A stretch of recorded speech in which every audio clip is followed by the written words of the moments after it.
बहुत पुराने समय की बात है। राजा वीर प्रताप सिंह के यहाँ एक आदमी काम मांगने आया। आदमी ने कहा, मैं पारखी हूँ, मुझे नौकरी रख लीजिए।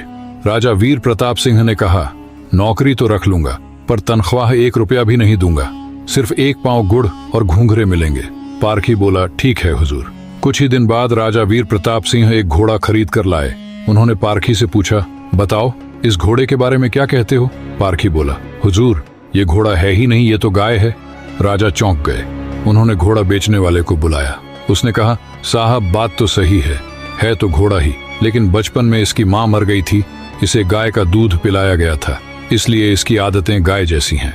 राजा वीर प्रताप सिंह ने पूछा, तुम्हें कैसे पता चला?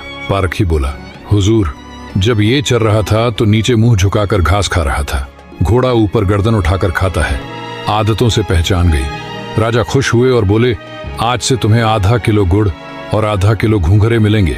कुछ दिन बाद राजा वीर प्रताप सिंह ने फिर पूछा, मेरी रानी कैसी है? बहुत प्रिय है मुझे। पारखी बोला, हुजूर आपकी रानी खानदानी नहीं है। राजा को विश्वास नहीं हुआ।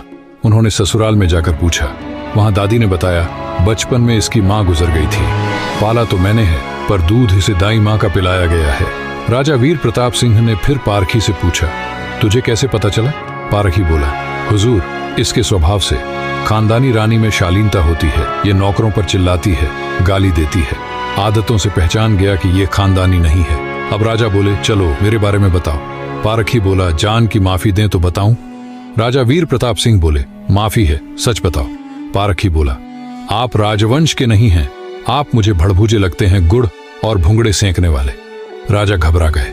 जाकर अपनी माँ से पूछा, माँ सच बताओ वरना मैं मर जाऊंगा। माँ रो पड़ी और बोली, बेटा स्टिचिंग बात सच है, जिस दिन तू पैदा हुआ था उसी दिन महल के पास एक भड़भूजे का भी बेटा पैदा हुआ था। तू मर गया था और मैंने राजवंश बचाने के लिए उसके बेटे को ले लिया, वो तू है। राजा वीर प्रताप सिंह यह सुनकर दुखी भी हुए, खुश भी। कहानी का सीख, असली पहचान आदतों और चरित्र से पता चलती है, नाम खानदान से नहीं। इंसान की पहचान उसके चेहरे, कपड़े या खानदान से नहीं होती, उसके चरित्र से होती है। किसी को भी केवल उसकी शक्ल, सूरत, पद या घर देखकर मत परखो, उसकी आदतें, उसका व्यवहार ही उसका असली परिचय है।